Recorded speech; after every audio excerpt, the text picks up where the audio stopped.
Hey, how's it going? So today is the second installment of the portrait in airbrush. So we're going to go over the underpainting with the airbrush. So I'll be using the Iwata CM-C Plus airbrush for the India ink underpainting.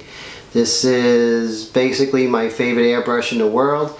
It is probably the most precise airbrush you could use. You can basically get everything from a little hair that thin, which is amazing. And I will be using Higgins waterproof India ink, and it's black, and this is going to help us to create a perfect underpainting for airbrush. I will also be using a Winsor & Newton Cotman Zero liner brush for the details. So as far as all the materials that I use, I left links in the description basically of the erasers, the pencils, the ink, so you can go ahead and do this yourself. Now it's very important that you get the particular art supplies that I recommend, because you can run into problems. There is a reason why I use these particular brands. Okay, let's go ahead to the refinement of the drawing. You'll see as I go close up how it is so important to be precise and careful with the refinement of the lines. Thinking about the form with the lines. You don't want to go too dark, because if you do go too dark, it will scar the surface and will only show through when we go to the color stage.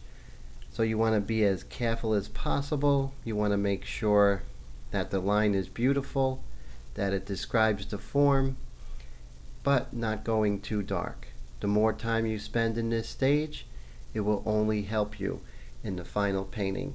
So have fun here, but work hard. Again, as I go close up with the eye, you can see I use my my mechanical pencil, drawing lightly but careful, really going into the angles and the subtleties of the eye. Now I will go dark like this, and then I will lighten it up with the kneaded eraser. Keep going back and forth. Put your own handwriting into it. So let's say if you did project it, or your drawing, or even projected a photograph, you still want to make sure you put your handwriting into it.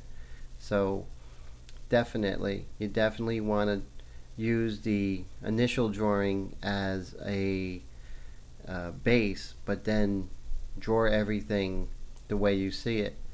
But as I said before, be subtle but precise, keeping it light.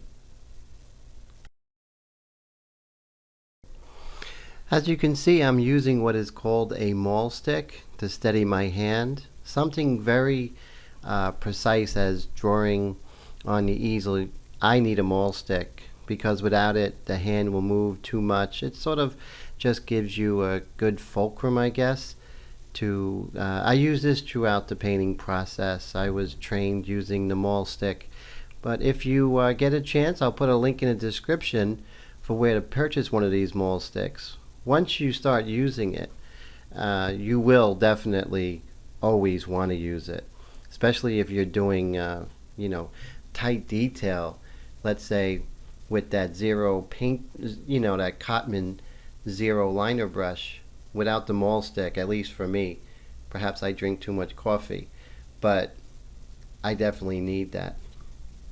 But I want you to see how I'm taking the time with the eye, because in the portrait, the eyes are always the focus of the work. So yeah, you want to work on those points, the mouth, the eyes, the nose. That's everything in the portrait. In the portrait, there are two eyes. There's always the star and the supporting actress or actor. So the second eye is more in shadow, and basically it's going to be less defined as the other eye that's in light, but you still want to be precise on where those shadowy lines or contours are. So you see me working on that. As I continue on the supporting actress eye, so to speak, you can see I'm using a most amazing eraser. It's called the Mono Zero. I'll tell you, it's like erasing with a pencil. It is so wonderful, and I use it for my drawings, I use it for my paintings. I even use it in my pastel paintings to pull up some color. And it's so important, and I'm going to put a link in the description if you would like to purchase that as well. Also, I do see that I'm working on the nose and the nostril, and I'm going in detail with the kneaded eraser. If you don't have a kneaded eraser, that's Kneaded, please get one. You can twist it with your hand, get fine points. It pulls up the graphite without scratching the surface. You don't want to mark the surface. Remember, everything is like chess. You are thinking of the subsequent stages while you're working on the drawing. Same thing with the underpainting. When you're doing the underpainting in India ink and airbrush, you have the painting in color in mind. So always think ahead. Always be precise, as I've been saying, and subtle, and keeping it light. You can see I'm keeping it light with the eraser. I'm not getting too dark, and I'm making sure I'm not putting too much pressure on the surface with the pencil.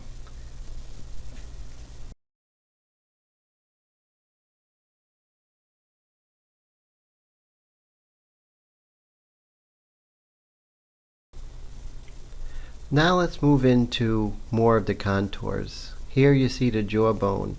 I look for the grace in the line. As John Augusto Dominic Angra said, line is the probity of art. I know I repeat that a lot, but that really is the cornerstone of the technique. For my technique that I'm sharing, that line is 85% of a good painting.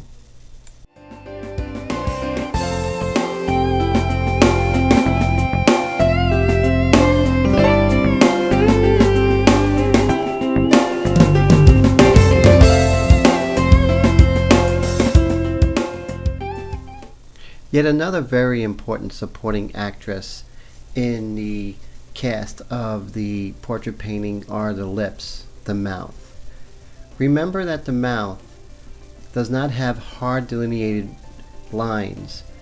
It dissolves. There are found lines, found edges, and then especially in this particular portrait, as the lips go into the shadow area, they almost dissolve into the darkness.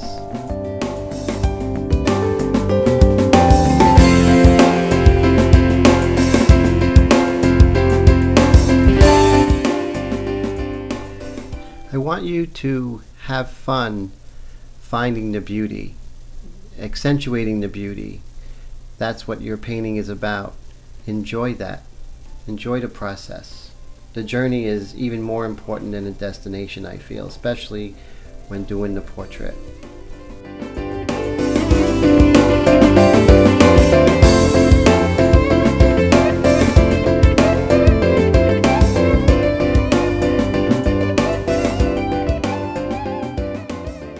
Intermission. Now for something completely different.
to the painting.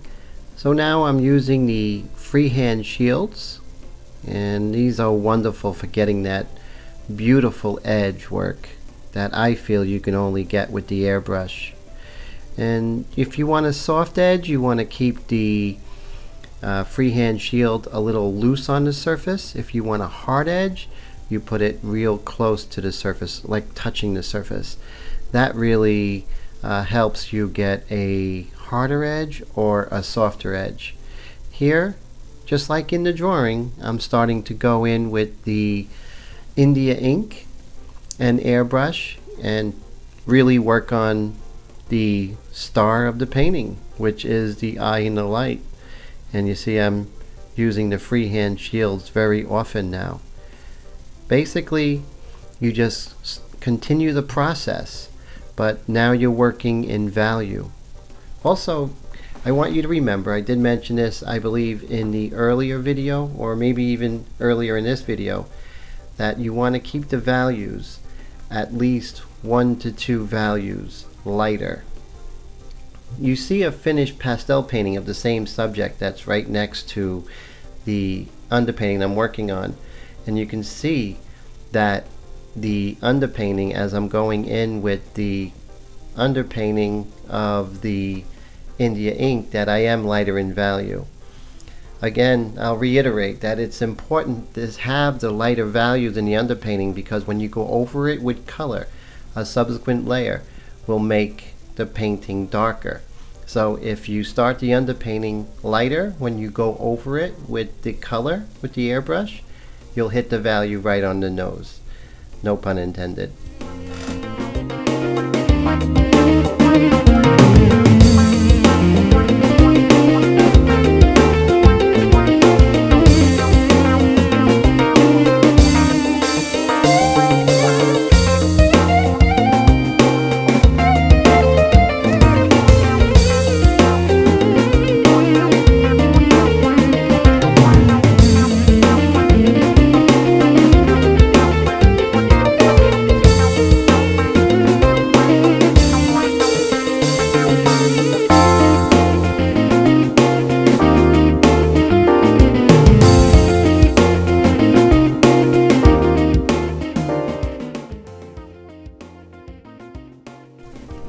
I have decided to speed things up a little bit just to show you the process of pretty much anchoring the values onto that beautiful line drawing that you did.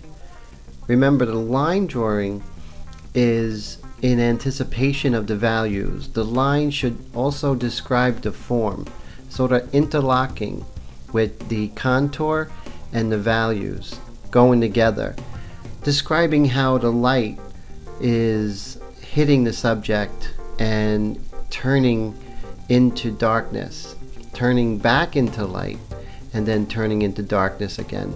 This interplay, these waves, the way light hits the surface. That's what this underpainting is about.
Notice the beauty of the freehand shield when I'm doing that line, that hard edge line under the shadow plane of the nose, and also the delineation of the nostril. Oh, freehand shields are wonderful.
Now we are going into the hair.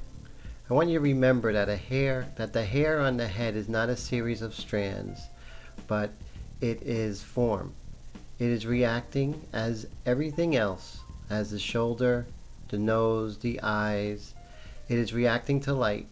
It has its individual texture, but the same rules apply to everything when light hits the form, whether it's hair or anything else.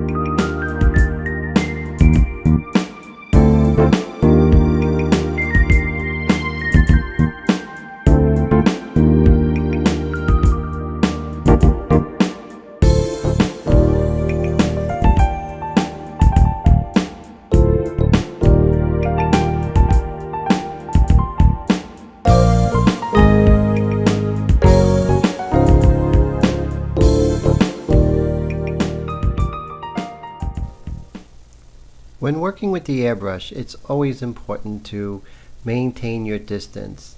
Distance from the surface is very important to control how much ink or paint that you apply onto the surface, whether it's a hard edge or a soft edge.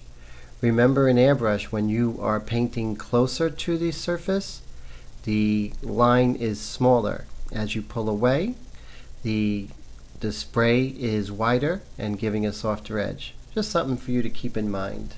As you can see here, I'm still working with the freehand shields to create those hard edges at where the edge of the hair meets the edge of the face, and also working in the shoulder here. So remember that there are rules that apply to airbrush as well, and I'll go over that in other episodes that are coming up.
Okay, so here comes the Zero liner brush by Winsor & Newton, and I dipped the paintbrush in the same mixture that I have in the airbrush.